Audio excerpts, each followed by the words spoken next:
Vacancy Legal Recruitment, a refreshingly unique and personal talent agency developed specifically for legal.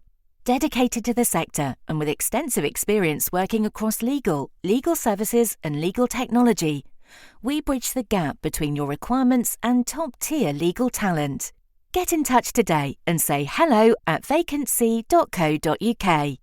You're listening to the Today's Conveyancer podcast, the leading source of information for residential property lawyers in England and Wales. Don't forget to subscribe and sign up to our free newsletter at todaysconveyancer.co.uk. You can also follow us on LinkedIn and Twitter. Hello, welcome along to the latest Today's Conveyancer podcast. Today I'm talking with Tom Mieszkowski, partner in the corporate team at Walker Morris in Leeds. Tom actually leads on quite a bit of M&A, merger and acquisition activity for Walker Morris, and very specifically in the legal sector as well. Today's conversation is about what private equity and venture capital is looking for in firms when it comes to acquisition. We're going to touch on how firms might prepare and present themselves for acquisition as well. I'm really interested by this one because in the sectors that we serve as a publication, there's a lot of M&A activity going on in and around there. I've prattled on, Tom. It's great to have you on the podcast. Thanks so much for joining. Yeah, David, thank you very much for that introduction, and good to be here. And absolutely right. I am particularly active in advising on investment into law firms. And in fact, I've done 2 in the past 12 months. So I've sold 2 law firms, mixed practices, to private equity-backed consolidators. And you're absolutely right. It is a very active area of the market at the moment. So I'm a private equity lawyer. I specialise in private equity. And private equity really interested in law firms at the moment, which I think reflects the interest which they have shown and continue to show in professional services businesses generally. And if you look at the trend of law firm investments by private equity over the past couple of years, you can really see where it's heading. So it was around 250 million in 2022, went up to around 380 million in 2023, and then in 2024 you're up to around 530 million. So there is a lot of capital being deployed. And as I'm sure you've seen, David, there's been numerous transactions in the public domain now in terms of new entrants to the market or other existing players acquiring and consolidating. What is it about law that is attractive? Because I think from an insider's point of view, we perhaps look at law firms, we understand the machinations of them, we understand some of the partner dynamics that go on as well. They are not particularly simple businesses in many respects, are they? That's an interesting question. And from my perspective, the first thing to do is to take a step back and look at the law firm as a business from an investor's perspective. So what you've got is a cash generative business with relatively little overhead, because to run a law firm, fundamentally what do you need? You need a lease of an office, you need to pay your people. It's not capital intensive like a traditional business. And if you've got a well-run law firm with a good client base, you tend to have clients who provide recurring revenue, tends to be quite sticky. And so if you look at it from that perspective, it's they're good solid businesses with investment opportunity. And if you look at the spread of law firms in the UK, it's quite a fragmented market at the moment. There's clearly the big players, but at the lower end of the market in terms of turnover and revenue, there are a lot of firms who are there and could be consolidated into larger players. And I think that brings on to a different theme of actually, well, if private equity are attracted by law firms, what is it that law firms find attractive about private equity? Because I think that really is one of the key reasons as to why there's been increasing interest from law firms in private equity. And I think what you'd be seeing is a number of issues which are driving this from a law firm's perspective. So the first is, what does the future look like? So the whole of the industry are facing questions at the moment. Well, what investment do I need to make in my firm to make sure that I'm staying relevant and able to deliver services in the future? So, for example, which piece of AI technology do I invest in? Which pieces of hardware, computers do I need? These are all quite big decisions, and not only are they big decisions, they involve capital outlay. So the options are, well, do we as a firm stick our hand in our pockets and take the risk on that, or do we maybe look at becoming part of a larger group or getting outside investment to effectively help us fund those investments that we need to make? I think another key driver, at least which I see, is succession planning. So there's firms where the partnership, and you touched on this earlier when you mentioned it, they're looking at, well, what's the future look like for us as the owners of the business? Do we have junior partners who want to come through and take on the financial risk of being full equity owners in the business?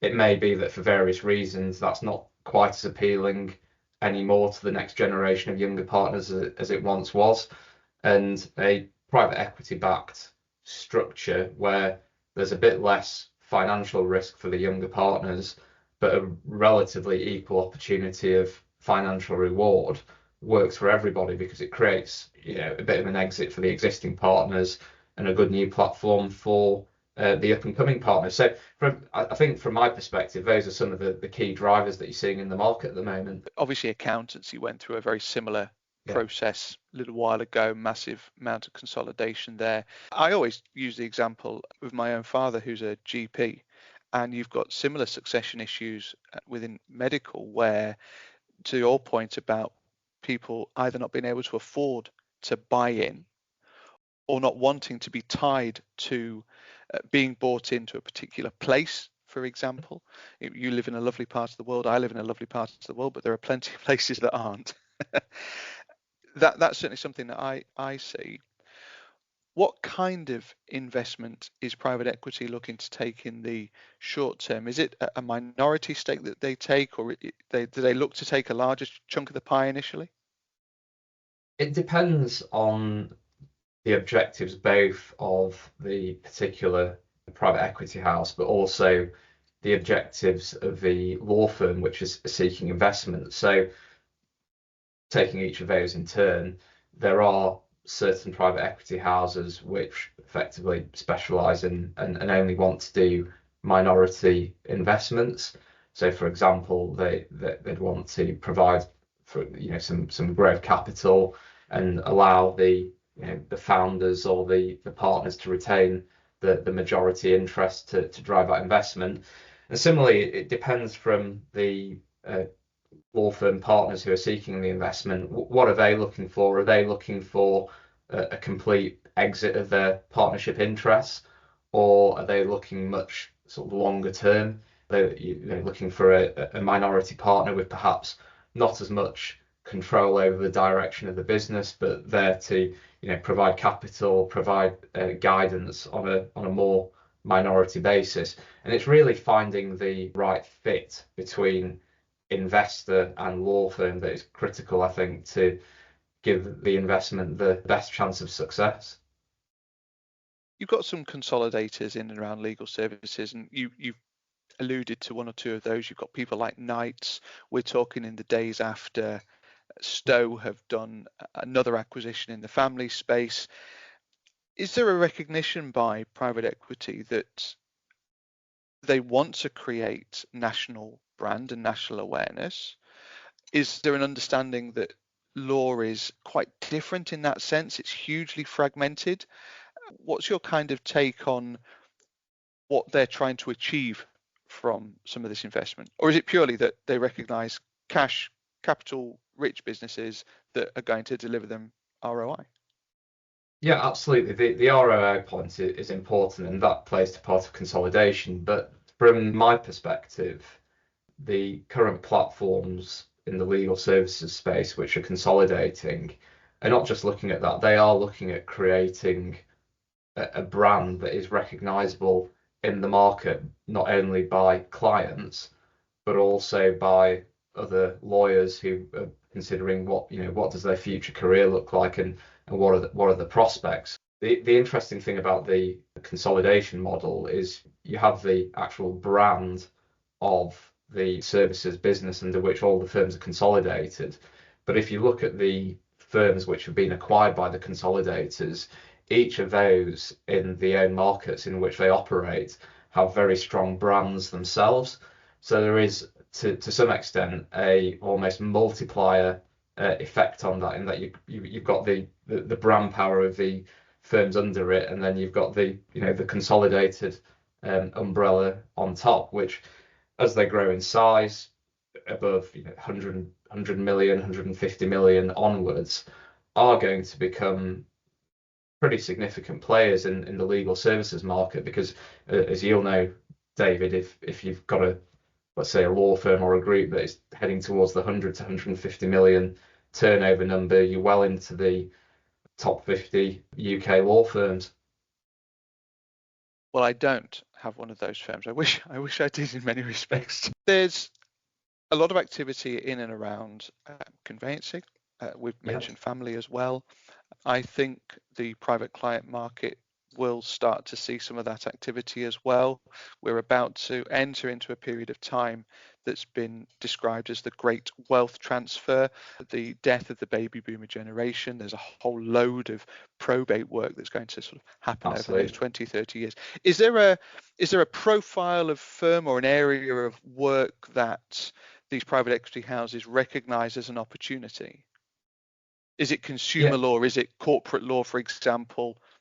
Each different area of practice has got interest for investors for different reasons. And what we've seen in the market are private equity firms carry out a range of investments into different types of law firms. So it can range from an investment in a law firm that does one specific area, so for example, conveyancing or wills and probate, all the way to investments in firms which have a very broad practice mix, and there's merits for each. Now, if you look at firms which, let's say, specialize in one particular practice area, such as wills and probate or conveyancing, to my mind, they've got one commonality, in that they're providing a legal service for which there is always going to be a need. And as you alluded to, especially on wills and probate, is going to be an increasing need in the future. And it ties in quite nicely with one of the themes we touched on earlier around attraction for private equity and recurring revenue. Because if you're instructing a firm in relation to wills and probate, is someone instructing a partner specifically because of that relationship with a partner in the firm? I suspect not. I suspect they'll instruct that firm because of that firm's brand. So it may be in the locality where that person lives, they know that one particular firm is the firm that you go to if you need some wills and probate work done. And that's attractive from an investor's perspective, because effectively it's the brand that is drawing the attention of the clients and potential clients. And actually you haven't got as much, let's call it, person risk, because one of the key challenges or risks of investing in a law firm is the fact that in some firms, key client relationships are held by people. So whilst it's a firm relationship, relationships are based on personal relationships. And so the risk is, well, what happens if partner X, who's got the relationship with one particular big client, decides to walk out the door and go somewhere else? And actually, if you look at it, well, if that firm is not so reliant on people's relationships, but it's more reliant on its brand name and standing in the market, then that's actually quite attractive. So that is one of the reasons, I believe, that firms who've got a more niche practice area, for example, conveyancing or wills and probate, are actually very attractive to investors. That happily and rather neatly leads me into my next question, which is around what about a firm is attractive for private equity? And I, in our sort of preparation for this conversation, Tom, had suggested that staff are going to be massive risk. I mean, that must be a concern for private equity. Is there a way that they try and tie people in any way, or do they look at the management team as a whole and say, okay, well, we can afford to lose them, and them, or not? The other thing that I've seen happen when private equity takes control or starts to have a say at a senior level, they often bring in their own people as well, don't they? Yeah. So clearly, for any law firm, it's people absolutely critical to delivery of service and sustainability of the business.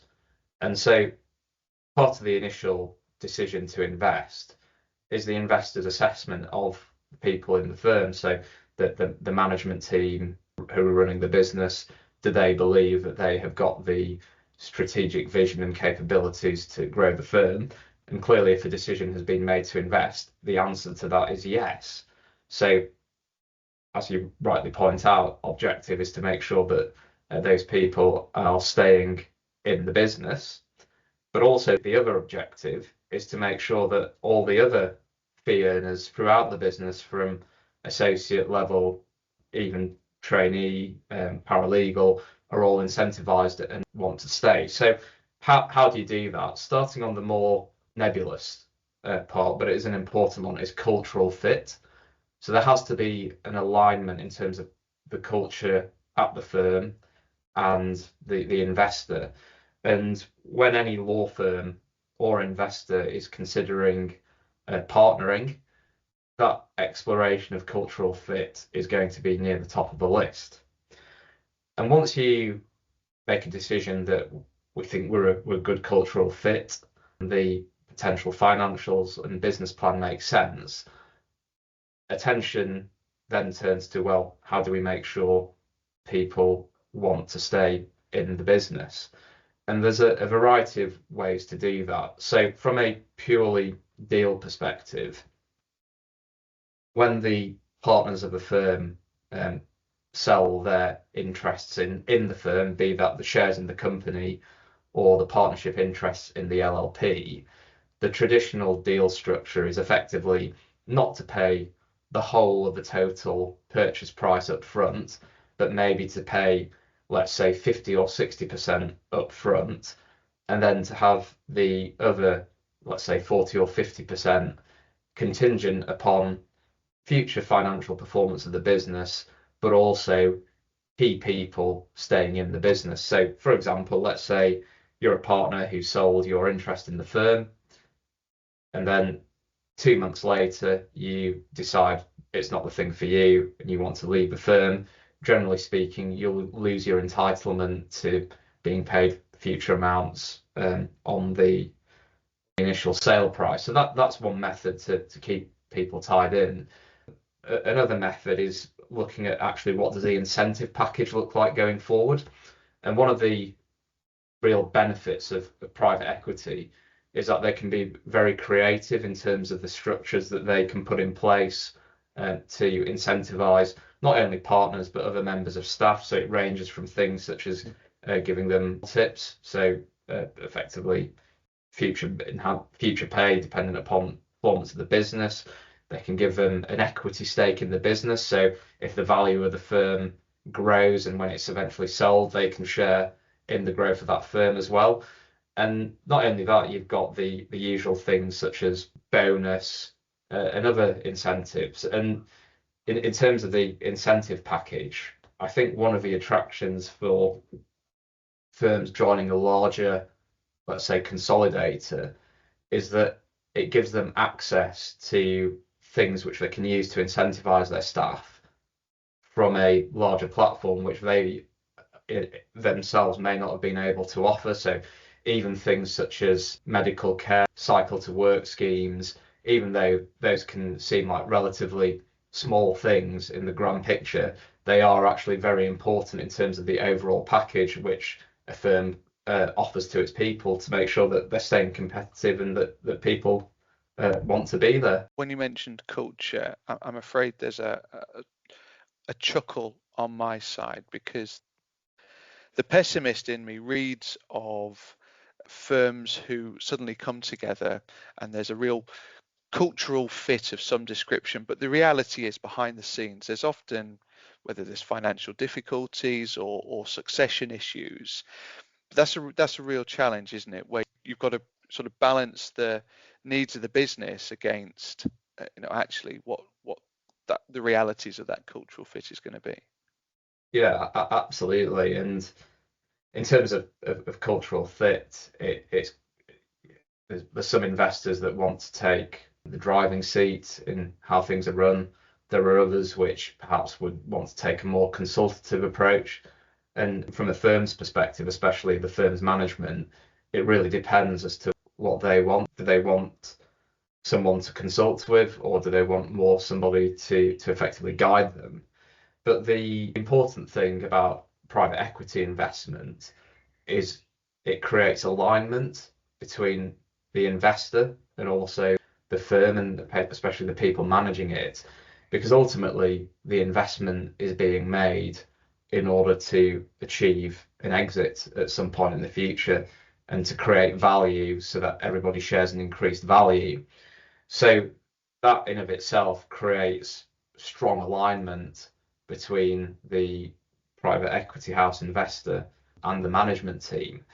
And the important thing as well from the firm's perspective, I believe, is that there's also a focus on sustainability, because people will want the firm to grow, to improve, but you're only going to find another investor or somebody who wants to buy the firm if they believe that that growth has been created on a sustainable basis, and that when they buy it in the future, that firm is going to grow in a sustainable way. So not only does it create alignment, but for the health of the firm, it's being run in such a way that actually it's not, let's run it hard for 3 years and then we're not bothered about what happens afterwards. It's actually, well, not only do we have to grow it, we've got to make sure it's sustainable so that in the future someone else will want to invest and take it on. And I think that's a very beneficial thing for not only the firm but the people working there, because you could perhaps argue that in a traditional law firm model where you've got each person with their own individual interests, those interests may not always be aligned, and maybe they're, especially coming to the end of careers, looking at things in a more individual way rather than for the benefit of the firm. So that I do see actually is one of the real benefits of external investment. And is this a one-way street? Once you've had that investment and you're on that cycle of private equity and potential sale, that kind of thing, will the firm ever go back to being privately owned again, do you think, or is that it? That's a very interesting question, and I think for the market, it's one of the key. Let's see what happens, because clearly there's, for example, a lot of consolidation. Where does it all end up? And I honestly can't say that I know the answer to that. My personal view is that once a firm has gone down the road of seeking external investment, and if it's successful, then in a way, why change it? I mean, when it comes to a private equity house exiting its investment, there are a number of options. So, for example, selling to another private equity fund, selling to another industry player. So you could even sell to another law firm, or you could do something like try and IPO it. So partly will also depend where it ends up. Now, look, it could be it's quite a formative area of a market. Who's to say that a firm would do the investment, think, well, maybe it's not quite the thing for them for one reason or another, cultural fit, let's say. The partners could decide to effectively buy the investor out on whatever valuation they're and effectively take it private again. I think it's what the answer is, watch this space. We're fast moving towards the end of the discussion, but I wanted to drill into some of your experience of, one, how a firm is valued, and then two, how firms are preparing for sale, how they're almost sort of peacocking, if you like, how they're presenting themselves to would-be investors? Absolutely. So the valuation is effectively done on an EBITDA basis, which is the same metric used for the vast majority of private equity investments. And the overall purchase price is based on a multiple of EBITDA. So the range at the moment, I would say, is like around somewhere between 4 to 8, dependent Wow, upon 4 to 8, really? dependent Gosh. upon a variety of factors. Even some firms at the moment are being marketed at 10 times EBITDA. And how could a firm go about testing the water? You could effectively decide as a partnership group that external investment is something that you would like, and you could appoint a corporate finance advisor who not only can help you prepare financially, but they can take your firm to the market, go and speak with potential investors, and effectively try and find a suitable investor.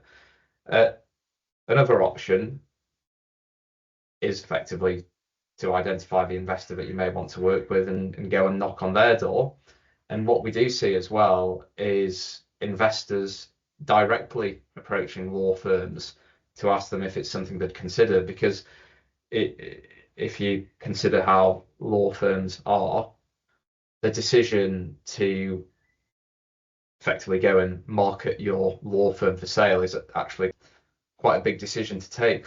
You know, a firm which is effectively run by multiple individuals with different views on things. And quite often what it can be is a knock on the door from the investor, which brings to the fore discussions around all those matters which we talked about earlier. So succession planning, investment in the future. And actually that can be the catalyst to say, right, let's do that. Let's not kick this conversation into tomorrow. Let's go and look for investment. So that really is how the decision can come about. And in terms of preparing a firm for investment, critical thing is going to be financials. So any investor is going to do financial due diligence. There's a whole host of information which they'll need. So quite a lot of planning and preparation needs to go into preparing for that financial due diligence process.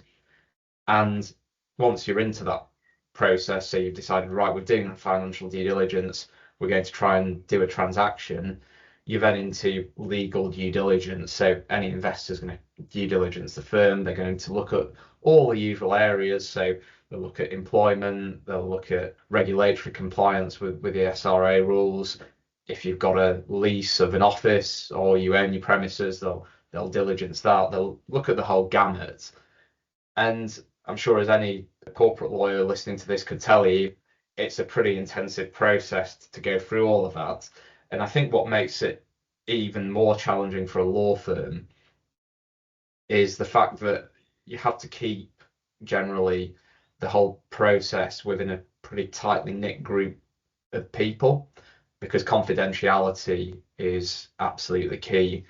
You want to minimize the risk of a leak, not only to your own people, because if you're early on in a potential sale process, which may or may not go somewhere, that could have the impact of unsettling your staff, and it also could have the impact of unsettling clients and potential clients as to they don't know what's happening with the firm. So actually responsibility for dealing with the diligence process often falls on the shoulders of a small select group of people who not only have to do that but have to do the day job at the same time. So I think once you press the button to say, right, we're really going for this, it can be an intensive period for the people at the firm who are involved, and that tends to be senior partners. You've already mentioned the fact that this is really very early in the cycle of private equity into the legal sector, perhaps 10, 15 years, something like that. I mean, what's the life cycle of private equity? Certainly in other sectors, it's quite short, isn't it? Sort of 3 to 5 years? Yeah, in general, it is 3 to 5 years, but there are a range of investors with different investment horizons. So some will take a much longer term view, but generally speaking, it is 3 to 5 years. And if you look at the investments which have been made over the past couple of years, there are certain of those which in sort of the next year or two perhaps will be coming up to that point in time where they are up for realizing the investment. And it's a very embryonic early stage in terms of investment in the legal services industry. And I think success of the investment is going to be judged in a variety of different ways. People will, of course, look at the financial success of the investment, but it'll also be judged in terms of what has that investment done for the firms. So have those firms grown? Have they succeeded? Are they continuing to grow and succeed on a sustainable basis? And also, what have they done for the people who are working within those firms? So I think success is going to be a multifactored thing. My view is that looking at the market, there will be success on multiple fronts, but let's wait and see. And I'm very interested to see what happens. Well, it certainly sounds as though it's going to keep you in a job for a little while longer, Tom. I hope so. It's been great to have you on the podcast, and I really appreciate you sharing your insights and your thoughts as well. Thanks very much indeed for joining. Yeah, David, thank you very much for having me. Appreciate it. The Today's Conveyancer podcast is available on your preferred podcast provider. It's also available on todaysconveyancer.co.uk. My thanks to Tom. Thank you as ever for listening, and we'll see you again soon.